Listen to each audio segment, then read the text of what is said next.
Hey guys, Paul here. This is another development update for Void Destroyer, except I'm going to mostly talk about the demo and about the time between the demo and early access, the future plans. So, the demo, right? So I'm actually, most of the time, I'm actually against demos.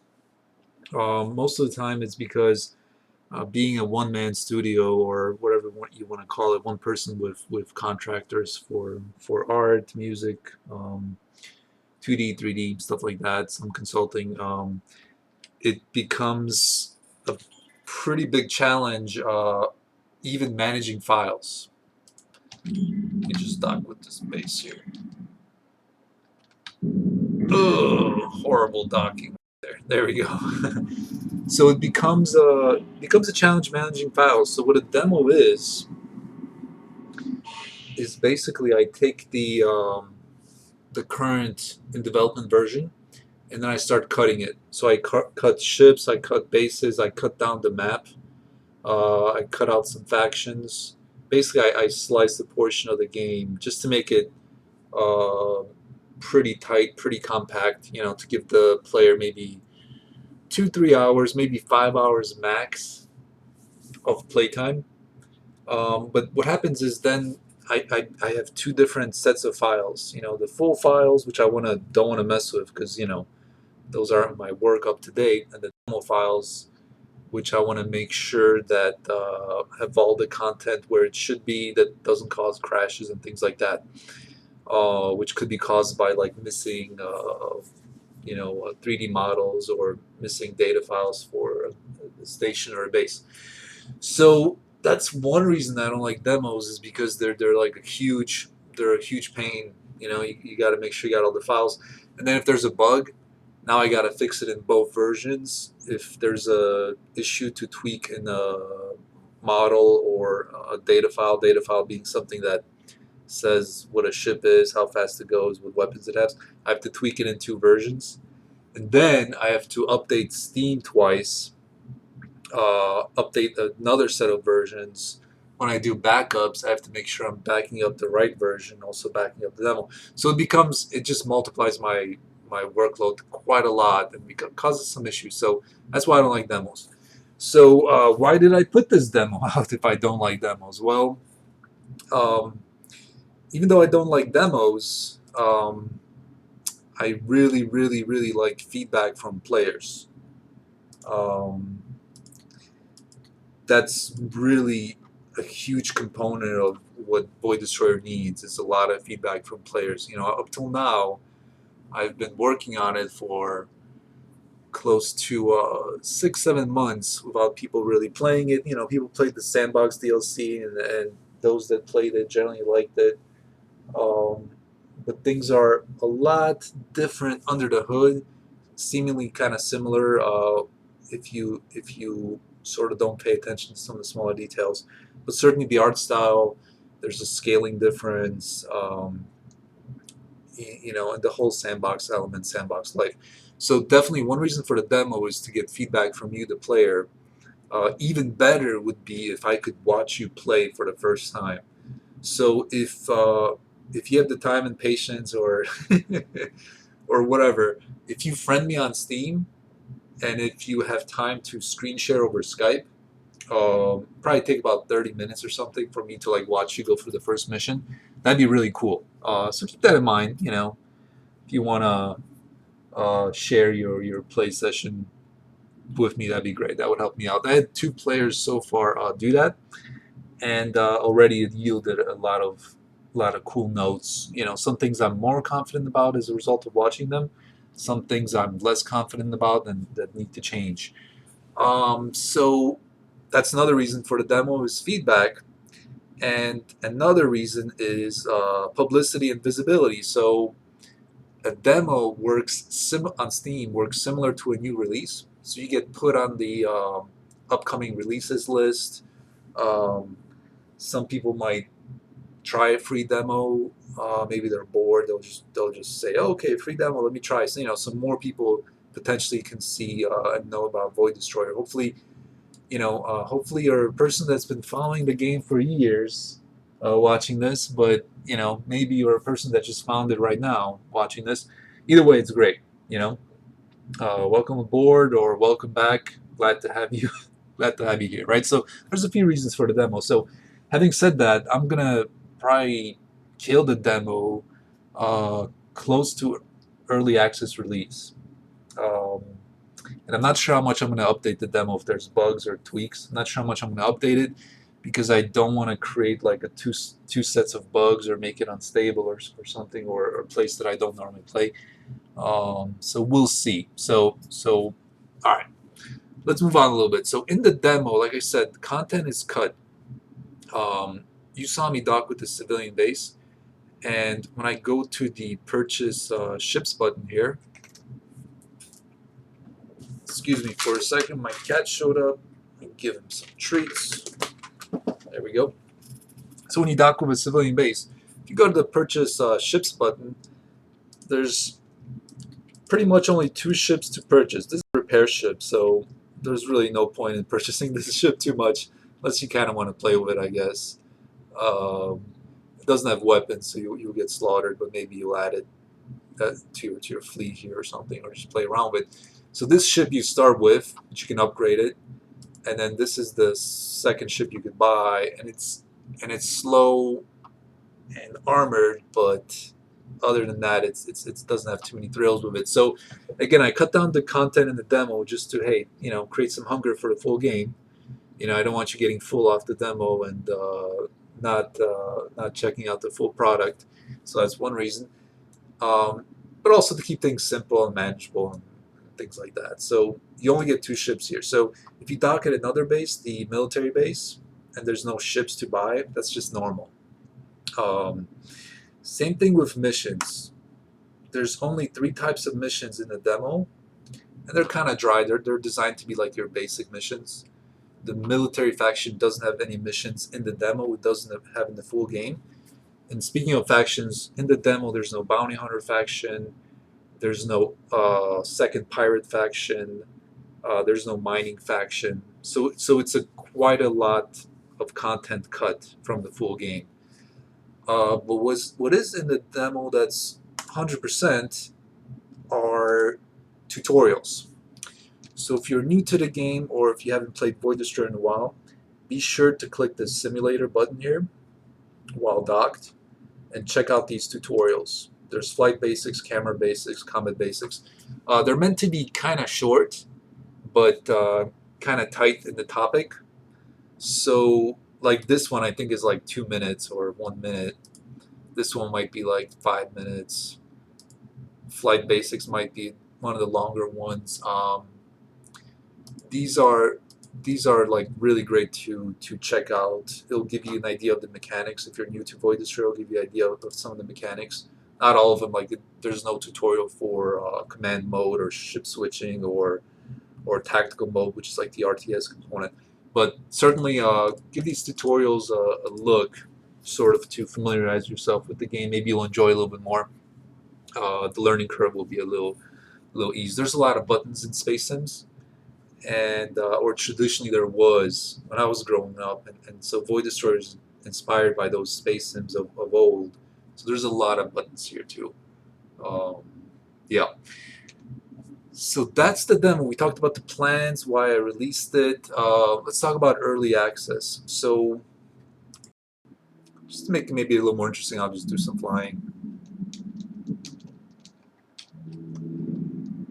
So early access. So the time between the demo and early access, it's hopefully going to be about a month and a half. Hopefully within 2 months.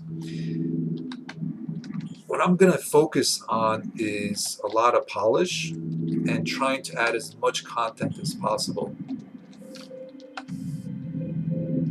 So the type of content I want to add is missions. Let me just turn off music here. Sorry, it's just kind of distracting me a little bit. Actually, while I'm at it, just turn down sound a lot. There we go. Yeah, I'm just turning up sound much so I don't distract myself. Yeah, so the goal is going to be to add a lot more polish to early access from the demo version and add a lot more missions. So right now, there's only pretty much one scripted mission, one story mission, and that's pretty much how it's going to be um, during early access. That's a major thing that I need to work on for the game is to put in story missions, scripted missions. Right now we have these auto-generated missions that are just infinite. You can constantly replay them over and over again. Earn money, buy ships, buy for your fleet, hire ships, stuff like that. But I'm gonna try to add a lot more of these auto-generated missions just so you have a lot of variety. And maybe they're not like super interesting if you repeat them over and over. But if there's more variety, then certainly you wouldn't repeat it as many times, so you wouldn't get that sense of it being so repetitive. So that's one goal between now and early access is to just add a ton of missions. For example, let's just fly somewhere else here. Let's fly to New Troy, one of my favorite bases. So, for example, the Bounty Hunter faction has these really, really basic kill missions. They really need to be spruced up. They really need to be spruced up. So I'll be doing that between now and early access. Pirates. The pirate faction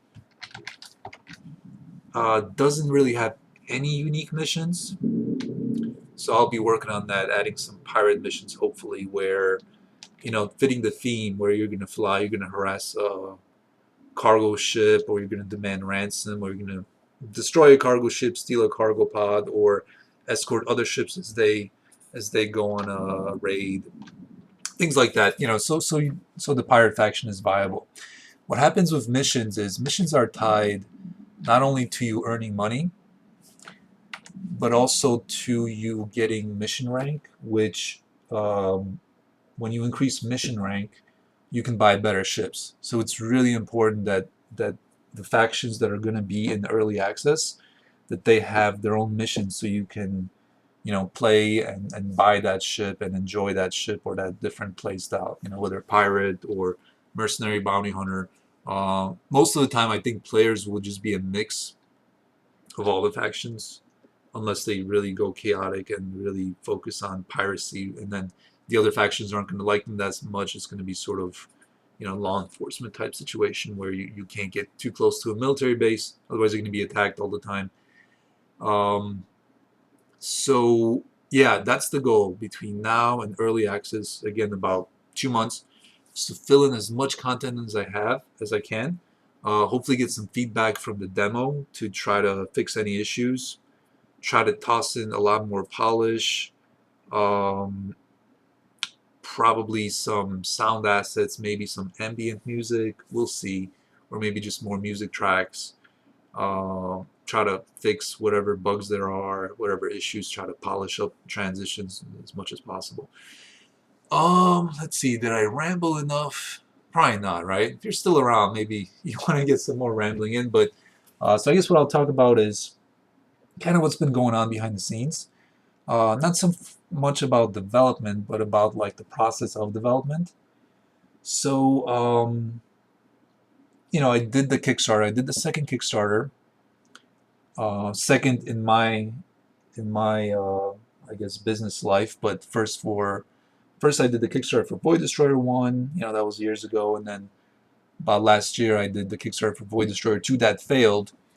So that really did impact how I was getting assets. Around December, I told my 3D guy, the guy that created these awesome, this awesome base, those awesome ships flying around. I told him, hey, I got to slow down a little bit. I got to build up my reserves in my, corporate accounts for Void Destroyer. I got to slow down a little bit. So, we were going at a pretty good pace, adding ships, maybe 2 a week almost. But then with money getting a little tight, where I guess the money reserves kind of going down. Every month I get money from Steam, but it certainly goes down. Since release, the money kind of goes down. Every month there's less sales because either people bought it already, or not as many people find out about it, or maybe people don't want to buy it as much because they're like, oh, it's an old game. Maybe some people think, oh, I'll just wait for Void Destroyer 2.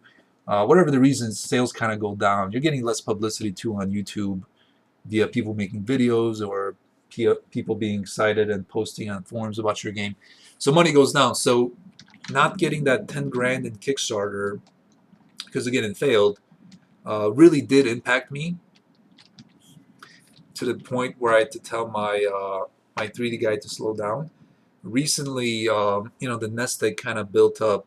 Not spending money means money kind of builds up, and I was able to get some more models from to sort of fill in the gaps, to try to flesh out the pirate faction a little bit, to get these other bases going, so that they'd be the economy of the game would be a little more complete. Uh, he also added like little things like cargo pods to have different resources, the different cargo pods, uh, platforms for missions to destroy them, stuff like that. So very necessary stuff. But again, Kickstarter did impact me in that sense where I had to slow down. But slow down doesn't mean stopped. Sometimes I get like people asking me, "Oh, the development stop? How you doing?" Blah blah blah. Development's never going to stop. Might slow down. Hopefully, it'll be full steam ahead as usual. But it's definitely never going to stop. This is what I do for a living, and not only that, this is just my passion here, absolute passion. Um, Definitely want to give you guys a great game, make a great game. I think maybe I'm a third of the way there. I think maybe the game right now is like 1/3 of what it's going to be at release. But the basics are there. I think a lot of people are going to enjoy it. Really looking forward to you guys playing the demo. Looking forward to you guys getting early access. Looking forward to release. Looking forward to keep populating this world with more and more ships, more and more life, more and more events, stuff like that. So yeah, so definitely the Kickstarter did impact me in that sense, but it didn't really impact me in the development sense. I kept coding away, kept doing that, um, and in a way, not having the Kickstarter, not having the Kickstarter promises. What happens when the Kickstarter fails? The creator doesn't get any money from the Kickstarter, but at the same time, the promises are also nullified. So like what I'm going to release are nullified promises. Although what I'm going to release is pretty much the same, but when is a little different. So I didn't feel this pressure to like release right away, to rush to early access. I didn't feel that to try to like say, hey guys, I set this deadline myself on Kickstarter, so I absolutely have to release in December, actually January, which was kind of the plan for early access for Kickstarter. So things took longer than expected, which is how it usually works. Usually works for game development, but it has Kickstarter failing actually had that benefit where my mental state wasn't as pressured by trying to deliver my promises there, which could be a significant thing. It kind of ups my stress when I don't live up to my promises. Sometimes it's an unfortunate fact where you can't, but I certainly try. I try my best, but sometimes, unfortunately, for whatever reason, it just doesn't work, or um, I don't know what. Sometimes you break promises, unfortunately, which is why you got to be very careful with your promise and try to really think ahead what the state is going to be in the future. It's really hard to predict the future, but there we go. So anyway, guys, Kickstarter failed. Had pluses and minuses. The minus was that the 3D art kind of had to slow down. I didn't go as much on music yet. Didn't go as much as on 2D art until I absolutely had to.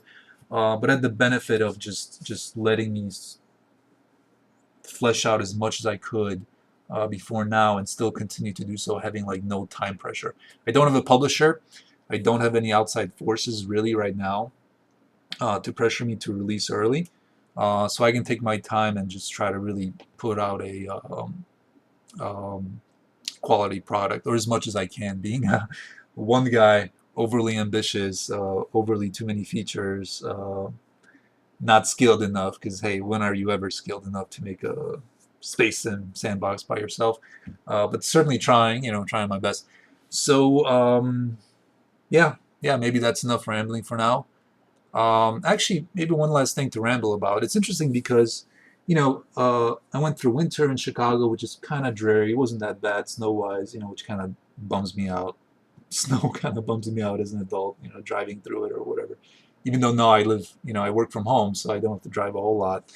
But anyway, I lived through winter, and kind of, up and down my mood went, nothing like major, but you know how it is. Sometimes you get burned out a little bit, you play some Dark Souls 3 for a while, you go back to coding, things like that. But, my mood kind of fluctuated in the winter as it usually does. I feel better in spring and the summer when the sun is out.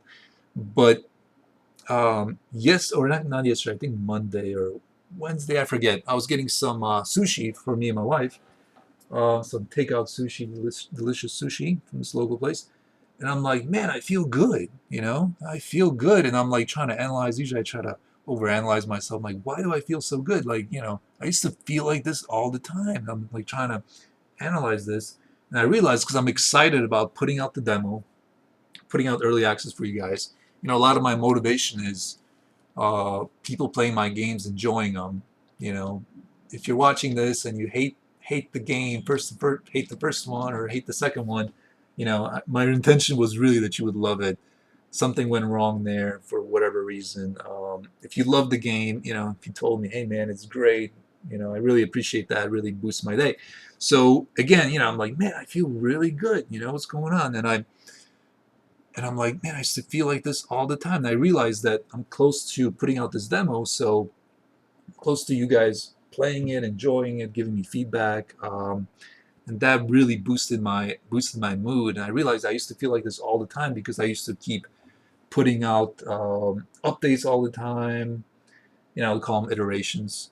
But certainly when people were playing the game on Steam, there was a lot more activity on the forums with feedback, and as a new person found, they got excited, they would contact me and things like that. So definitely, feel free to contact me, chat me up, post on the forums, give me feedback, whatever it is. I'm here to provide a great game for you. I'm not around or whatever, I'm just not around. I'm not going to respond, but if I'm around, I'll certainly try if I'm able to. Yeah, I think that's enough rambling.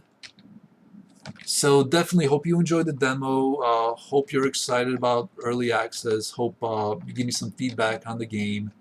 Hopefully there's not many bugs in here, crash bugs. Like I said, you'll probably get 2-3 hours out of the demo. What's this guy doing? Why are you spinning around? He's missing his mark, and the AI is trying to compensate. All right, let's just like not look at him, right? Let's just sweep it under the rug. Yeah, so definitely thanks for watching. Hope to see you guys soon in the future versions of Void Destroyer. And yeah, have a great day.